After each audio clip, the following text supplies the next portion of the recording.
5 वर्ष सरली, 5 वर्ष सरली आणि इलेक्शन आली आणि एका रात्रीत खैरात झाली, खैरात झाली.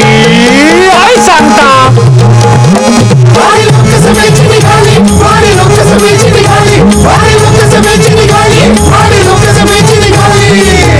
चला पटापटा गाडी चढून घ्या बरं.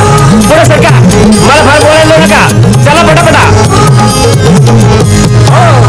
4 वर्षात महागाई वाढली, सिलेंडरात कपात झाली आणि कांद्याने शिवाच गाठली. पण काय सांगू दादा, 5 वर्ष सरली आणि इलेक्शन आली आणि एका रात्रीत खैरात झाली, खैरात झाली.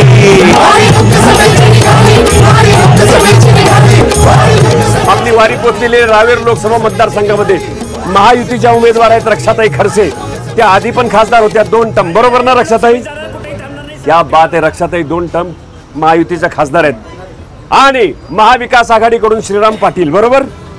नमस्कार. श्रीराम पाटील साहेब इथे बसलेले आहेत. यांना महाविकास आघाडीकडून उमेदवारी मिळालेली आहे. मी संजय ब्राह्मणे, वंचित आघाडीचा अधिकृत उमेदवार आहे. अधिकृत उमेदवार? मग हे पण अधिकृत आहेत? मी जास्त अधिकृत. अच्छा, तुम्ही जास्त अधिकृत. अनधिकृत कोणी नाही ना? बरं, आता तुमच्यापासूनच सुरुवात करतो.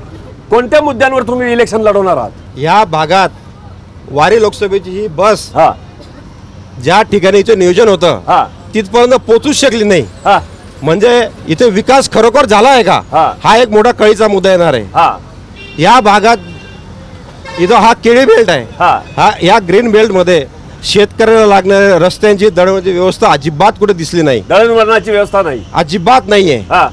शेतकऱ्यांचे ट्रॅक्टर्स, त्यांचा केळीचा असलेला भरलेला माल असलेली गाडी हे निघू शकत नाही का? रोड तुम्ही पाहिला, 5.5 मीटर रुंदीचा रोड आहे. हा 4 लेन कधीच व्हायला पाहिजे होता, पण अद्याप ह्या भागात ह्या रस्त्यांकडे इथल्या लोकप्रतिनिधी अजिबात लक्ष घातलेलं नाही. या भागात असलेलं तापी पूर्णाचं संगम आहे, हे पाणी सरळ वाहून जातं. इथे प्यायला सुद्धा लोकांना 8-8 दिवसानंतर पाणी येते. 8 दिवसानंतर पाणी येतं? हो, ऑफकोर्स. मग केळीला पाणी कसं देतात? केळीला बऱ्याच ठिकाणी पाणीच नाहीये. केळीला पाणी नाहीये? अजिबात पाणी नाही. पण हा तर एरिया केळीचाच समजला जातो. हो, जे सधन शेतकरी आहेत ते बोरिंगने किंवा पाणी उचलून पाणी आणतात. पाणी उचलून आणतात. हो. बर ताई, तुम्ही ऐकलं, तुम्ही 10 वर्ष तुम्ही आता खासदार आहात. तुमच्यानुसार काय विकास झाला? ही निवडणूक केंद्रीय निवडणूक आहे, ही कोणती स्थानिक स्वराज्याची निवडणूक नाही आहे. केंद्राशी निगडीत जे काही कामं आहे, नक्कीच आम्ही ह्या 10 वर्षामध्ये काय केलं आहे. 10 वर्षामध्ये जो बरामपूर अंकलेश्वरचा यांनी विषय सांगितला, आतापर्यंत त्याला टेक्निकल सँक्शनला बऱ्याचशा अडचणी येत होत्या, त्या आम्ही मिळवल्या आणि आता त्याला नॅशनल हायवे मध्ये कन्वर्ट सुद्धा करण्यात आलेला आहे. त्याचं अलाइनमेंटचं DPRचं प्रोसिजर सुद्धा सुरू होऊन गेलेलं आहे. बरामपूर अंकलेश्वर हा पुढच्या येणाऱ्या 5 वर्षामध्ये 4 लेन झालेला इथल्या जनतेला दिसेल. कोणत्या मार्गे जाणार हे विरोधकांकडनं अफवा पसरवली गेली. हा रावेर शहरातनच जाणार, रावेर तालुक्यातनच जाणार आणि याची गॅरंटी मी घेते. कोणी किती काही म्हणत असेल, बरामपूर अंकलेश्वर पुढच्या 5 वर्षात कंप्लीट होणार आणि तो रावेर तालुक्यामधनच बरामपूरकडे जाणार आहे. केळीचे यांनी मुद्दे जे सांगितले, तर नक्कीच इथे केळीचा हा मेन बेल्ट आहे. आम्ही एवढं सुद्धा सांगतो की ऑलरेडी आपण जळगाव जिल्हा हॉर्टिकल्चर मिनिस्ट्रीच्या माध्यमातून क्लस्टर मध्ये घेतलेला आहे की ज्या माध्यमातून इथे केळीवर जे आहे एक्सपोर्टचं इन्फ्रास्ट्रक्चर, त्याच्यानंतर बाय प्रोडक्ट जे केळीचे आहे त्याच्यावर सगळं रिसर्च केलं जाणार आहे. त्याच्यानंतर केळीवर सुद्धा आम्ही काम करतो. जे केळी पीक विमा आज एकदम सक्षमपणे आमच्या सरकारच्या काळामध्ये राबवली गेलेली आहे. आज जवळपास 70 ते 80 विमा सक्षमपणे राबवली गेली असं योजना म्हणतात. आज 70 ते 80 हजार शेतकरी याचा लाभ घेत आहे की ऑलरेडी इथे हतनूरचा मोठा प्रकल्प आहे.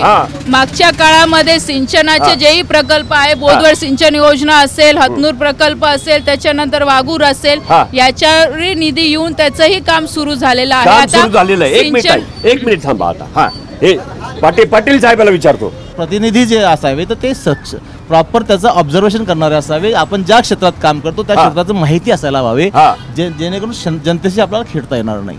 दुसरं असं की मी कशासाठी आलेलो आहे राजकारणात, तर आपल्याला कल्पना की समाजसेवेची मला काय असं आहे, राजकारण करण्यासाठी नाही तर समाजाचे जे प्रश्न आहेत जे 10 वर्षात झाले नाही. काय सांगा ना पाटील साहेब, पटपट पटपट सांगा शेती बरं. आहे, शेतकरी आहे, हा.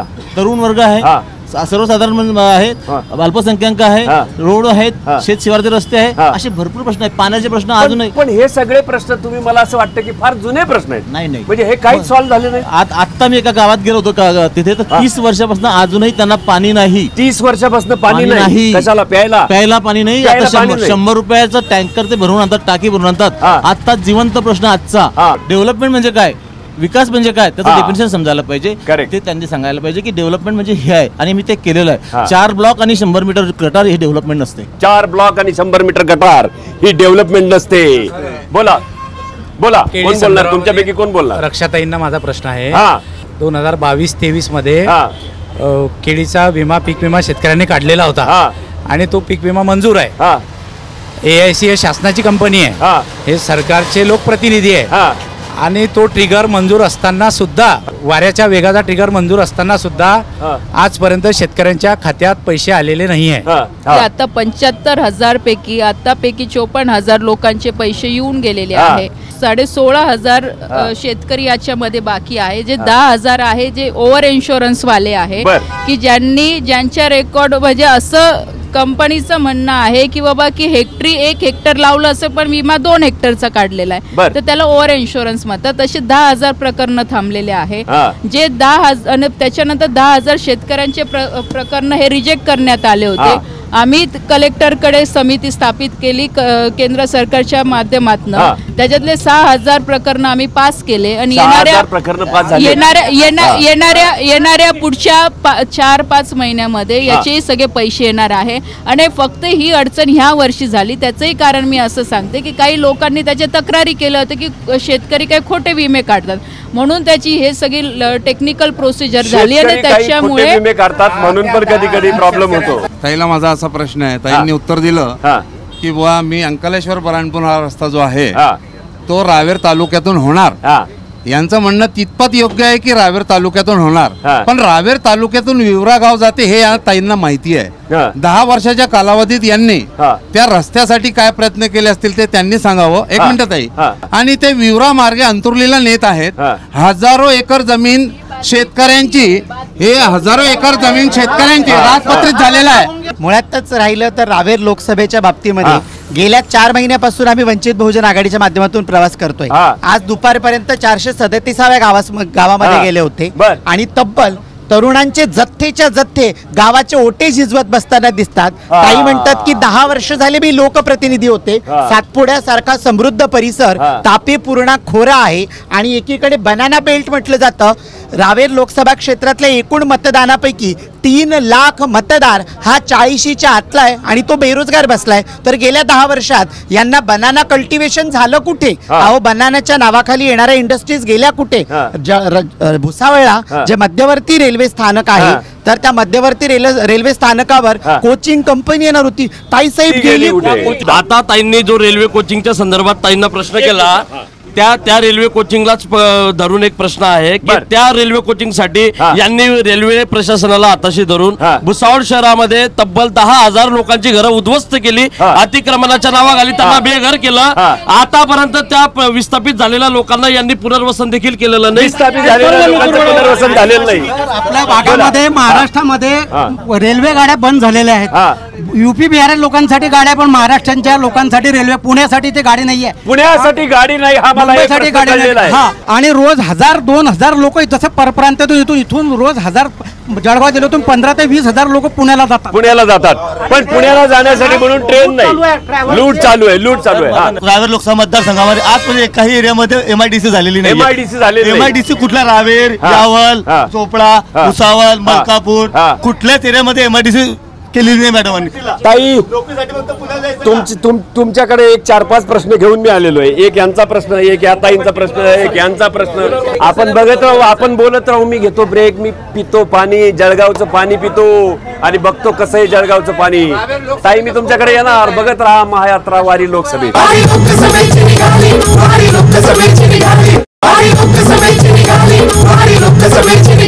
नमस्कार. ब्रेक नंतर तुमचं पुन्हा एकदा स्वागत. महायात्रा वारी लोकसभेची पोचली रावेर मध्ये. बाहेर किती गोंधळ चालू आहे. गोंधळ नाही, सगळे कार्यकर्ते, बीजेपीचे कार्यकर्ते आणि कुठले दुसऱ्या पक्षाचे आहेत का? महाविकास आघाडीचे, वंचित बहुजन आघाडीचे सगळे कार्यकर्ते बाहेर आहेत. बोला ताई, आता एवढे सगळे प्रश्न आहेत, मी तुम्हाला मला जे आठवतात ते सांगतो. एक प्रश्न असा आहे की पुण्याला जाण्यासाठी तुम्ही ट्रेनच केली नाही, लक्झरीवाले नुसती लूट करतात. इथं तुम्ही MIDC काही केलेली नाही. केळीसाठी जे तुम्ही त्याच्यावर उत्पादन करणारे काही जे प्रक्रिया उद्योग असतात ते काही आलेले नाही. काय करायचं इथल्या लोकांनी? पहिला प्रश्न आहे की MIDC हा राज्य सरकारचा पण विषय असतो. इथले आमदार आता जे सगळे आरोप करता आहे त्यांच्याच पक्षातले आमदार आहे. मग त्यांनी एवढ्या वर्षात 10 वर्ष ते इथे आमदार असून मग त्यांनी पण MIDC साठी का प्रयत्न केले नाही? MIDC हे राज्य सरकारच्या परवानगी येत असते, तर मग आमच्या स्थानिक आमदारांनी पण का प्रयत्न केले नाही? दुसरी गोष्ट की जो रेल्वेचा यांनी इथे विषय सांगितला की रेल्वेची जे भुसावळचा जो विषय सांगितला, ती जागा ही रेल्वेचीच होती, तिथे लोक राहत होते आणि जर रेल्वेला त्या जागेची गरज असेल तर रेल्वे ते अतिक्रमण काढू शकते ना. पण तो प्रशासकीय विषय आहे आणि त्यासाठी भुसावळ नगरपालिकेने सुद्धा की घरकुल त्यांना PM आवास योजनेमधनं मिळून सुद्धा दिलेले आहे. त्याच्यामध्ये केळीचा विषय जो सांगितला तर आज आपण बघू शकता की मी येथेच आधीच उल्लेख केला की कोविडच्या काळामध्ये जळगाव जिल्हा असा एक जिल्हा होता की सगळ्यात जास्त वॅगन आम्ही इथून दिल्लीला पाठवल्या, शेतकऱ्यांना त्यामधनं फायदा मिळवून दिला, सबसिडी आम्ही मिळवून दिली. तुम्ही कोणत्या विषयावर निवडणूक लढवणार? नाव सांगा बरं तुमचं. माझं नाव संजय कांडेलकर, मी अपक्ष उमेदवारी या मतदारसंघात लढवत आहे. इथे मोठमोठ्या विकासाच्या गोष्टी केल्या, सबका साथ सबका विकास गोष्टी केल्या जात आहेत. पण मी यांना विचारू इच्छितो की आम्ही अन्यायग्रस्त आदिवासी कोळी समाज, आमच्या मुलांना आजपर्यंत जातीचा दाखला मिळत नाही. का बरं जातीचा दाखला मिळत नाही? त्यांना विचारावं का मिळत नाही आम्हाला? लोक आदिवासी म्हणून आम्हाला बजेटमध्ये आमची लोकसंख्या गृहीत धरतात, पण जातीचा दाखला देताना मात्र आम्हाला बोगस म्हटलं जाते. या लोकप्रतिनिधी आजपर्यंत भरपूर मतं आम्ही आदिवासी कोळी समाजाने दिली आहे. त्यांनी आजपर्यंत आमच्यासाठी किती प्रयत्न केले त्यांना विचारावं तुम्ही. आज गरिबांच्या मुलांना शिक्षण मिळत नाही, गरिबांच्या मुलांना शिक्षण मिळत नाही. खाजगीकरण मोठ्या प्रमाणात झालेलं आहे. नुसते फुकट अन्न देऊन लोकांचं पोट भरत नाही, त्याला रोजगार दिला पाहिजे. तुम्ही फुकट देऊन काही होत नाही, त्याला रोजगार दिला पाहिजे. त्याला उलटा आळसी करतायत, लाचार करतायत. त्यामुळे तुम्ही रोजगार निर्माण करणार, रोजगार शिक्षण देणार, मुलांच्या रोजगाराला शिक्षण मिळालं पाहिजे. आरोग्यावर भर देणार तुम्ही? नक्की देणार, आरोग्यावर भर देणार. 10 वर्षात शेतीला लाईटची दिवसात येणार होते, ते आजपर्यंत दिवसा लाईट मिळालेली नाही. आजपर्यंत दिवसा लाईट मिळालेली नाही. 10 वर्षामध्ये ह्या मतदारसंघातला नक्कीच आम्ही विकास केलेला आहे, ठामपणे मी सांगू शकते. मी काय फक्त बोलायला बोलत नाहीये, प्रत्यक्षामध्ये मी काम हे केलेले आहे. ताई म्हणतात की विकास झाला, विकास कोणाचा झाला? शेतकऱ्यांचा झाला की मूठभर मित्रांचा झाला? शेतकऱ्यांच्या बाबतीत काय झालं? आज 55% शेतकरी या देशामधले रहिवासी आहेत. शेतकऱ्याबद्दल मोदी शासनाने कोणते मुद्दे घेतलेत? शेतकऱ्यांबद्दल मोदी शासनाने कोणते मुद्दे घेतलेत? कांदा आयात केला. जेव्हा कांदा शेतकऱ्यांचा कांदा आला तेव्हा कांदा बाहेरून आयात केला. जेव्हा शेतकऱ्यांचा कापूस आला तेव्हा बाहेरून गाठी आयात केला. भाव काय? आज आपले मंत्री महोदय उपोषणावर बसले होते, त्यावेळेस 7,000चा भाव मागत होते. तेव्हाच बियाणाचा दर बघा, तेव्हाच खताचा दर बघा, प्रति एकर किती पडतंय, उत्पन्न किती होतोय आणि त्या मालाला भाव किती आहे. शेतकरी नाडला गेलेला आहे. रावेर लोकसभा क्षेत्रामध्ये बहुसंख्याक जसा केळी उत्पादक आहे तसा केळीवर जगणारा माणूस पण आहे. 3 लाख केळी कामगार या क्षेत्रात राहतात. 3 लाख केळी कामगारांचा आकडा पूर्ण 9 तालुक्यांमध्ये आणि 5 विधानसभा जो लोकसभेचा पूर्ण पट्टा आहे तिथे राहतात. ताईंनी गेल्या 10 वर्षामध्ये या केळी कामगारांच्या विकासासाठी आणि व्यवस्थापनासाठी काय केलं? केळी विकास महामंडळाची स्थापना मागच्या कलेक्टर असताना झाली होती, ती अद्याप फक्त कागदावरतीच आहे. त्याच्यावर हा केळीचा पेड म्हटला जातो. केळीसाठी तुम्ही काय फॅसिलिटी देत आहेत?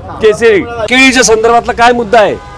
सर, केळी हा रावेर तालुक्यासह जळगाव जिल्ह्याच्या शेतकऱ्यांचा आणि सामान्य माणसाचा श्वास आहे. सर, केळीला भाव मिळाला तर इथला शेतकरी तगेल, केळीला भाव नाही मिळाला तर तो कोसळेल. सर, आणि निर्यात केंद्र सरकारने काहीच प्रयत्न केले नाही असं माझं म्हणणं आहे. जेमतेम थोडेफार प्रयत्न झाले आहेत.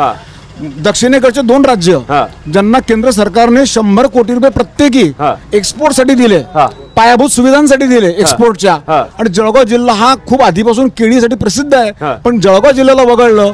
विद्यमान खासदारांनी मात्र त्यासाठी काय केलं त्यामुळे पुढच्या टप्प्यात जळगावला नंबर लागेल, केव्हा येईल पुढचा टप्पा माहित नाही आम्हाला. इथल्या शेतकऱ्यांचं हे दुःख आहे की निर्यात होत नाहीये आणि दुर्दैव आहे. आणि हे दुर्दैव आहे. केळी क्लस्टर बनाना क्लस्टर साठी ऑलरेडी आपलं प्रपोजल हे मंजूर झालेलं आहे. त्या माध्यमातून जे याच्यावर प्रक्रिया करणारे उद्योग असतील किंवा या सगळ्या गोष्टी असतील त्याच्यावर आम्ही काम करणारच आहे. दुसरी महत्वाची गोष्ट, आज हे म्हणतात की इथून एक्सपोर्ट होत नाही, पण त्यांना मी सांगेल की तांदळवाडीला जाऊन बघून या. आज आपला शेतकरी आपला शेतकरी एवढा मागे राहिलेला नाही. आपल्या शेतकऱ्याला एवढा मागे समजू नका. आज आधुनिक पद्धतीने आपला शेतकरी शेती करतो. मला रक्षाताईंना एक प्रश्न, रक्षाताईंना प्रश्न विचारायचा आहे. रक्षाताईंना मला प्रश्न विचारायचा आहे. ताई, सासरे परत आले का आपले घरी? सासरे आले का घरी? बरोबर, आलेत, येणार आहेत, काय स्टेटस काय आहे? हा बोला. म्हटलं माझे सासरे सक्षम आहे याचं उत्तर द्यायला, आणि मला असं वाटतं की तुम्ही त्यांच्याकडनं उत्तर घेतलं तर सक्षमपणे तुम्हाला या प्रश्नाचं उत्तर देतील. नाही, कन्फ्युजन काय आहे, नाथा भाऊ इकडून जेव्हा गेले तेव्हा रोहिणीताईंना घेऊन तिकडे गेले. रोहिणीताई आता राष्ट्रवादीमध्ये आहेत.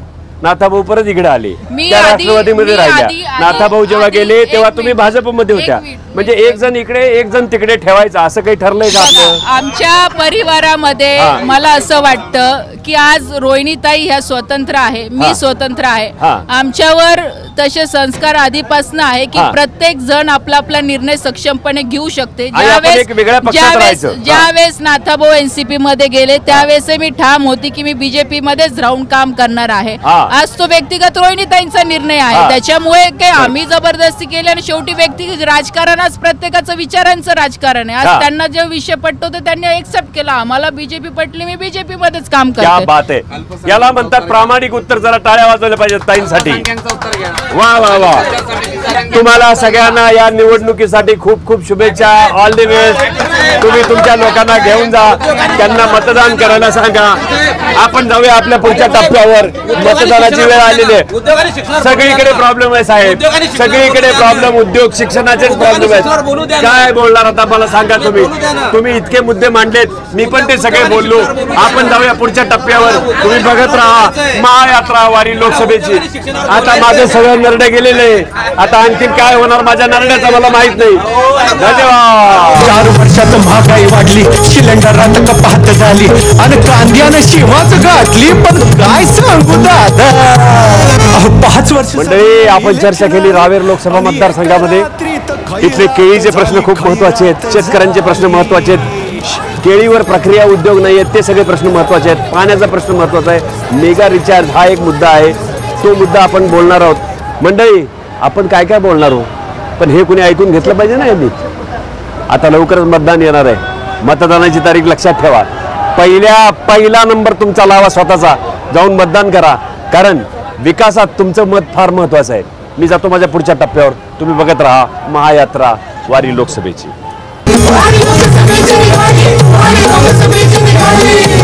डायरेक्ट लोकसभेत जाणार, कुठेही थांबणार नाही, सांगून ठेवतो आताच. एबीपी माझा, उघडा डोळे बघा नीट.